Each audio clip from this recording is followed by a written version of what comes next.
राम राम राम राम राम राम राम राम राम नारायण नारायण। परिशिष्ट भाव। सत्ता मात्र सत है और सत्ता के सिवाय जो कुछ भी प्रकृति और प्रकृति का कार्य है, क्रिया और पदार्थ है, वह असत है अर्थात परिवर्तनशील है। जिन महापुरुषों ने सत और असत दोनों का तत्व देखा है, अर्थात जिनको सत्ता मात्र में अपनी स्वतः सिद्ध स्थिति का अनुभव हो गया है, उनकी दृष्टि में, उनके अनुभव में असत की सत्ता विद्यमान है ही नहीं और सत का अभाव विद्यमान है ही नहीं। अर्थात सत्ता मात्र के सिवाय, सत तत्व के सिवाय कुछ भी नहीं है। भगवान ने 14वें 15वें श्लोकों में शरीर की अनित्यता का वर्णन किया था। उसको यहाँ ना सतो विद्यते भावः पदों से कहा है और 12वें 13वें श्लोकों में शरीर की नित्यता का वर्णन किया था। उसको यहाँ ना भावो विद्यते सतः पदों से कहा है। ना सतो विद्यते भावो ना भावो विद्यते सतः। इन 16 अक्षरों में संपूर्ण वेदों, पुराणों, शास्त्रों का तात्पर्य भरा हुआ है। असत और सत इन दोनों को ही प्रकृति और पुरुष, क्षर और अक्षर, शरीर और शरीरी, अनित्य और अनित्य, नाशवान और अविनाशी आदि अनेक नामों से कहा गया है।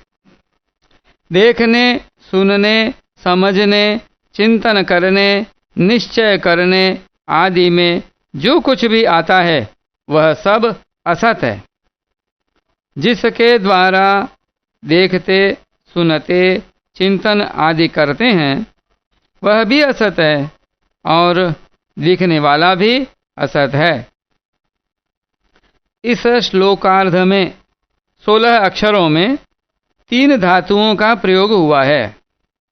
भू सत्तायाम जैसे अभावः और भावः, अस भुवि जैसे असतः और सतः, विद सत्तायाम जैसे विद्यते और न विद्यते।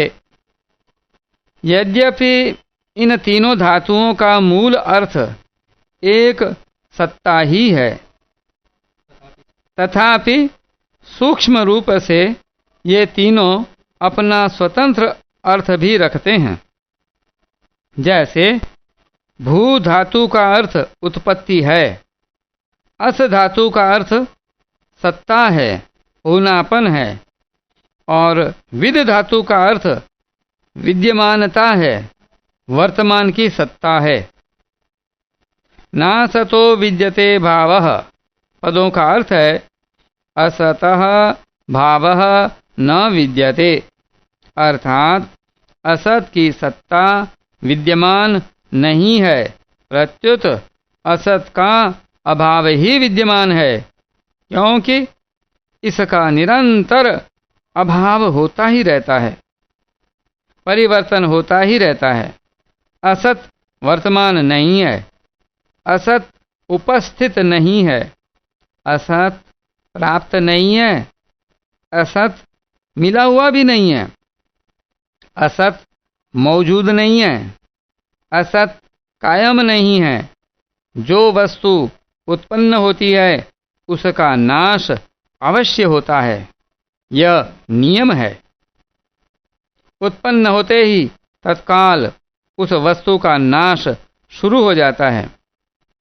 उसका नाश इतनी तेजी से होता है कि उसको 2 बार कोई देख ही नहीं सकता, अर्थात उसको एक बार देखने पर फिर दोबारा उसी स्थिति में नहीं देखा जा सकता। यह सिद्धांत है कि जिस वस्तु का किसी भी क्षण अभाव है उसका सदा अभाव ही है, अतः संसार का सदा ही अभाव है। संसार को कितनी ही सत्ता दें, कितना ही महत्व दें, पर वास्तव में वह विद्यमान है ही नहीं। असत प्राप्त है ही नहीं, कभी प्राप्त हुआ ही नहीं, कभी प्राप्त होगा ही नहीं। असत का प्राप्त होना संभव ही नहीं है। ना भावो विद्यते सतः पदों का अर्थ है सतः अभावः न विद्यते, अर्थात सत का अभाव विद्यमान नहीं है, प्रत्युत सत का भाव ही विद्यमान है, क्योंकि इसका कभी अभाव परिवर्तन होता ही नहीं। जिसका अभाव हो जाए उसको सत कहते ही नहीं।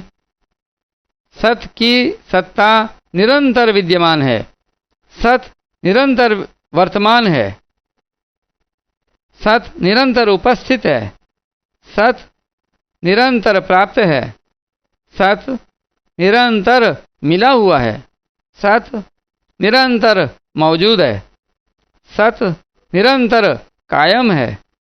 किसी भी देश, काल, वस्तु, व्यक्ति, क्रिया, घटना, परिस्थिति, अवस्था आदि में सत का अभाव नहीं होता, कारण कि देश, काल, वस्तु आदि तो असत है, अभाव रूप है, अर्थात निरंतर परिवर्तनशील है, पर सत सदा ज्यों का त्यों रहता है।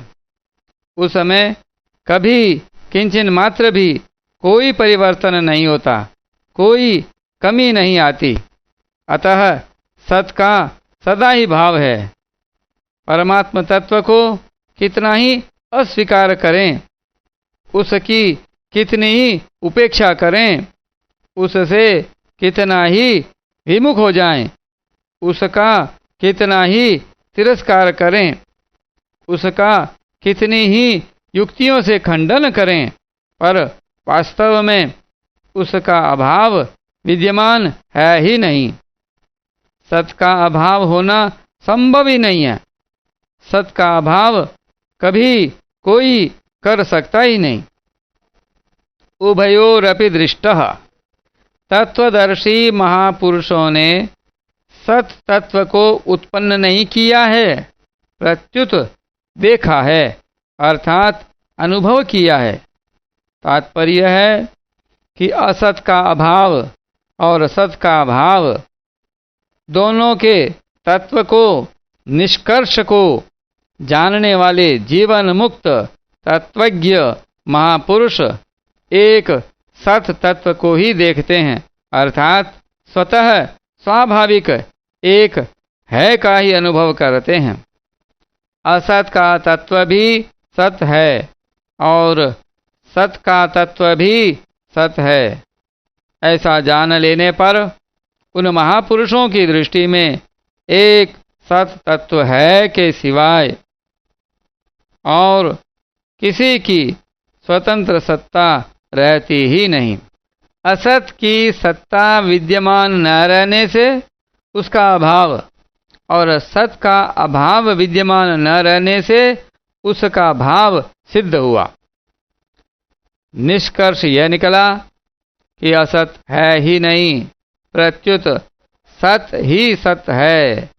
उस सत तत्व में देह और देही का विभाग नहीं है। जब तक असत की सत्ता है तब तक विवेक है। असत की सत्ता मिटने पर विवेक ही तत्व ज्ञान में परिणत हो जाता है। उभयोरपि दृष्टोन्तस् त्वनयोस्तत्वदर्शिभिः। इस समय उभयोरपि में विवेक है, अंतः में तत्व ज्ञान है और दृष्टः में अनुभव है, अर्थात विवेक तत्व ज्ञान में परिणत हो गया और सत्ता मात्र ही शेष रह गई। एक सत्ता के सिवाय कुछ नहीं है। यह ज्ञान मार्ग की सर्वोपरि बात है। असत की सत्ता नहीं है, यह भी सत्य है, और सत का अभाव नहीं है, यह भी सत्य है। सत्य को स्वीकार करना साधक का काम है। साधक को अनुभव हो अथवा न हो, उसको तो सत्य को स्वीकार करना है को स्वीकार करना है और नहीं को अस्वीकार करना है। यही वेदांत है, वेदों का खास निष्कर्ष है। संसार में भाव और अभाव दोनों दिखते हुए भी अभाव मुख्य रहता है। परमात्मा में भाव और अभाव दोनों दिखते हुए भी भाव मुख्य रहता है। संसार में अभाव के अंतर्गत भाव अभाव हैं और परमात्मा में भाव के अंतर्गत भाव अभाव हैं। दूसरे शब्दों में संसार में नित्य वियोग के अंतर्गत संयोग वियोग हैं और परमात्मा में नित्य योग के अंतर्गत योग वियोग हैं, मिलन विरह हैं। अतः संसार में अभाव ही रहा और परमात्मा में भाव ही रहा।